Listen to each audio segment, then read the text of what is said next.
কোনো আমদানিকারক বন্দর থেকে নির্ধারিত সময়ে পণ্য ছাড় না করলে ৩ গুণ জরিমানা দিতে হবে, জানিয়েছেন নৌপরিবহন উপদেষ্টা ডক্টর এম সাখাওয়াত হোসেন। সচিবালয়ে চেক হস্তান্তর অনুষ্ঠানে তিনি কথা বলেন। আর ভোজ্য তেলের ক্ষেত্রে কিছুটা সংকট থাকলেও অন্যান্য নিত্যপণ্যের দাম সহনীয় আছে বলে জানান উপদেষ্টা। বলেন, রমজানের জন্য পর্যাপ্ত নিত্যপণ্য আমদানি করা হয়েছে ও সরবরাহে কোনো ঘাটতি নেই। এর আগে গেল ডিসেম্বরে চাঁদপুর হাইমচরের মেঘনা নদীতে এমভি আল বাখেরা ডুবে নিহত ৬ কর্মী পরিবারকে আর্থিক সহায়তার চেক হস্তান্তর করা হয়। তাদেরকে শ্রমিক কল্যাণ ফাউন্ডেশন থেকে ২ লাখ এবং আমদানিকারক প্রতিষ্ঠান নোয়াপাড়া গ্রুপের পক্ষ থেকে ৩ লাখ টাকার চেক হস্তান্তর করা হয়।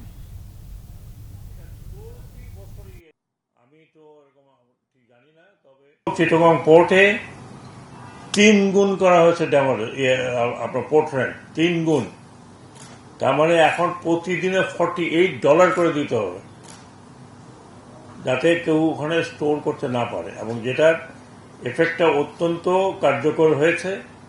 পোর্টের নামলেই 3 days 3 দিন হলো ফ্রি ডে, 3 দিন ফ্রি ডেজ, 3 দিনের পরে 4th day they have to take। যদি না নেয় প্রতিদিন $48।